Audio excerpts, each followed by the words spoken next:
this is, if to use the four discourses, Lacan's four discourses briefly, there's the discourse of the master, the university discourse, if you know, the analyst discourse, and the hysterics discourse. And I don't know if it's worth putting them up on the board or anything, but you can think of the master's discourse if you know them. We're going to reference them without saying too much. Is master's discourse is a demand that is made. Beneath the demand, there's a divided subject, but the demand is made, say the father, you have to do X. And then that's directed at somebody and they have to interpret the demand. And that, what does that create? That creates, I just wrote them down there, desire, right? But you can think of a church of the master as you go to a church and it tells you what to do. God tells you what to do. You just do it. Now, it's like in Genesis, God says, don't eat of the fruit. By the way, Genesis is an Oedipal story, right? Perfect. Like you've got Adam and Eve walking around the garden, like before drive, before desire, right? And then there's a prohibition. You don't eat of the fruit of this tree. This tree, you will become like God. You will lack the lack, right? And then they break the prohibition. They think it's going to be wonderful and it's going to be a disaster. That's like the Freudian insight of be careful what you wish for, because if you get it, it's going to be a nightmare, right? The abject horror of fulfilling your dreams. So the Oedipus story is you want to go back to the mother, the womb-like experience. The father is the prohibition. You break through the prohibition. You think it's going to be wonderful. It's a curse, right? So it's an edible plane, right? And what makes the tree magical? The prohibition. Right? Before the prohibition, there isn't any desire. So the prohibition against the tree is exactly what generates the desire for what's behind the tree. So, and the superegoic injunction is the serpent, right? The demand to enjoy, the demand to lack the lack, to be whole and complete, take the fruit. So we obey the superegoic injunction rather than exorcise it. So you have at the very beginning of the Jewish text an Oedipal story telling us about the nature of drive. Then, interestingly, central to the Christian story is the Temple of Jerusalem. Temple of Jerusalem has three sections. It's got the court of Gentiles. You go in, everybody's hanging out. You've got a massive curtain. Behind the curtain, you've got the Holy of Holies, where God reigns, right? So it's a replaying of the Garden of Eden. Garden of Eden, Adam and Eve walking around, a prohibition. Behind the prohibition, the fruit, right? But in Christianity, what do you get, right? Christ cries out, my God, why have you forsaken me? And at the very moment that God is realized as being self-divided, the temple curtain rips. And what do you see? You see that there's nothing behind the curtain, right? The nihilistic core of conversion, the moment that you realize that there is no absolute fulfillment. So that's the nihilistic heart of conversion, the moment when the temple curtain rips. And this is how I interpret through a glass darkly. You know this verse, very famous verse of Paul. He says, we see through a glass darkly, then we will see fully. We will know as we are known, right? Now, there's two ways of interpreting that theologically, right? One is the conservative view. One is the progressive view. The progressive view is, in this life, we see through a glass darkly. We don't see everything. That in the next life, we will see clearly. We will know as we are known, right? In the conservative view, it's like, oh no, the Bible is when we see clearly. So we didn't see clearly, and the biblical text, now we see clearly. And I'm closer to the conservatives on this. But they say, Christ is the revelation. But one Lacanian way of reading this verse is, right, you see through the glass darkly, which leads you to suspect that there's something behind the glass. Because there's a dark glass, now you're imagining something is amazing behind it.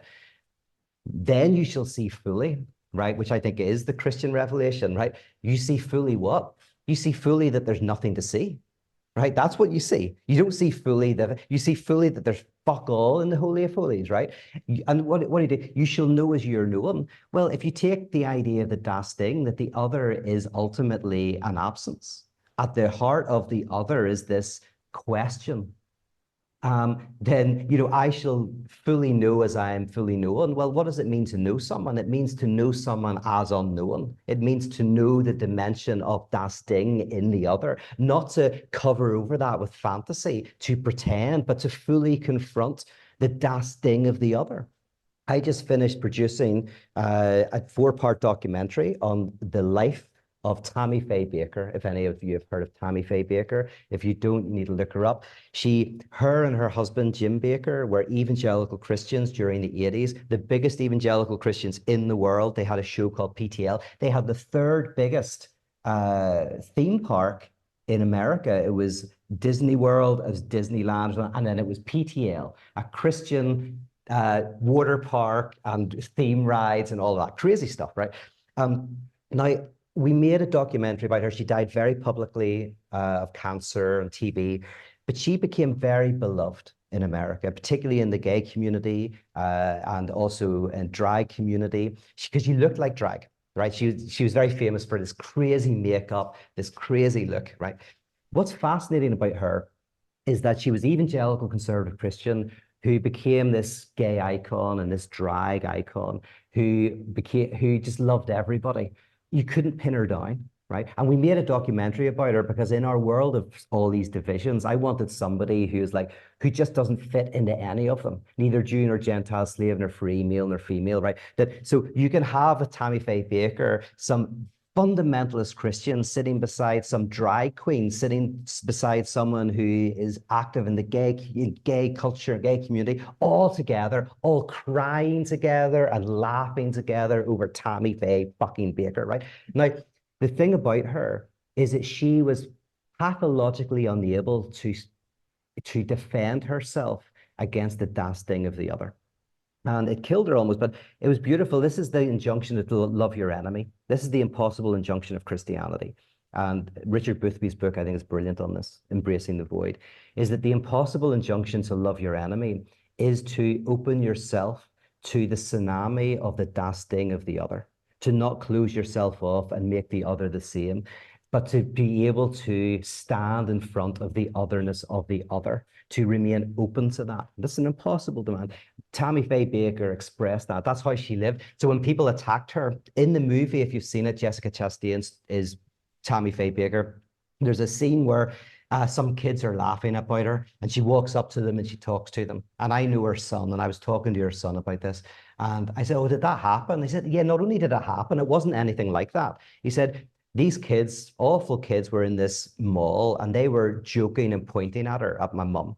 And then my mum went over to them, introduced herself and said, listen, if you're going to talk about me, you've got to get to know me first. Let me buy you lunch. She brought these bunch of kids. They went to Applebee's. She bought them all food. They all sat down and chatted and walked away. And obviously that transformed their experience, that was Tammy Faye, this openness to the otherness of the other in this demand to love, which is very Lacanian idea, to love is to accept, to basically create a harbor for the lack that is in the other. So you protect and you honor and you provide a harbor for that thing, that unknown dimension in myself, and I do that for you. That's kind of potentially what love is. By the way, that's how you connect Christology with Jesus, is that what if religion at its core dimension in Christianity is an encounter with the lack? How do you encounter the lack? Through the neighbor and through the enemy.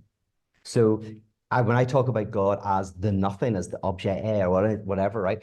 Go like, well, how do you ultimately encounter nothingness? Through an encounter with the other. So again, the liturgy of Church of the Contradiction is about you enter a communion where you encounter briefly, just for a moment, just for an hour, liturgically, the otherness of the other. I want to show a video actually in a minute, just an example of what this looks like. And then one final thing I want to say then, because I come back, sorry, to the discourses I just mentioned, is there's university discourse churches, which are churches where they give you advice about who to vote for and what to do with your life, and God's got all this great advice. God is the kind of the self-help guru. There's lots of that.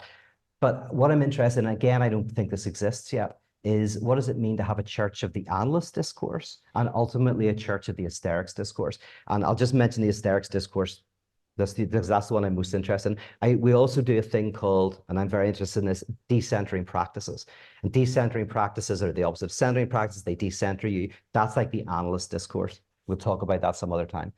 The The transformance art, which is what I call Church of the Contradiction, transformance art, is where you experience the hysterical God, right? It's where, if you look at the four discourses, that you're addressed by a divided subject.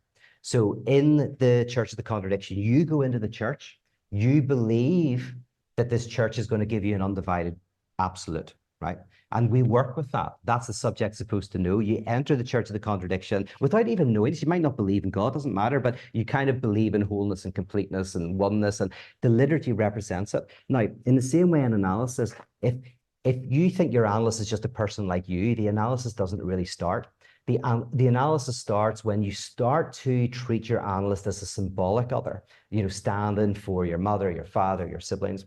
And then ultimately when the analyst is a stand-in for the real, right? Which is why, in a sense, they sit behind you sometimes and you look up at the sky, because they are a gaze without a look. They are a presence without any sight, right? So they, in a sense, start to embody an absolute nothingness, a nothingness that is something, right? And then you start dreaming about your analyst and all that, right? So in the Church of the Contradiction, if the liturgy, if you just look at it as, oh, it's just people like me, it's not going to work. But if symbolically you start to do transference, and this becomes a type of embodiment of what the undivided reality is, the answer, the God who lacks the lack, that's the liturgy. You experience that, you project that onto it, but the liturgy does not give you that back. Right? So you resist the temptation to give the analysand what they want, as Lacan said. What does the analysand want? Get my symptom working, get things fixed, get things back to normal, right? The analyst resists the demand to fix me, right? So in the same way, the liturgy rejects the demand of the congregation to give a God who fixes everything. Instead, the liturgy embraces doubt, ambiguity, and complexity within its own structure. So what it gives you back is an hysterical God, right? There is a cosmic hysteria.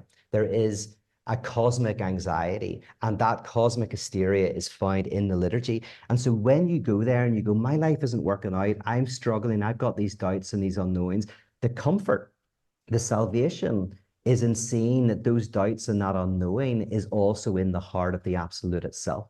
That's what frees you. You do that once, it doesn't do anything, but you do this once a week or once a month over a long period of time, it is introjected and it transforms your mode of being, your way of being in the world.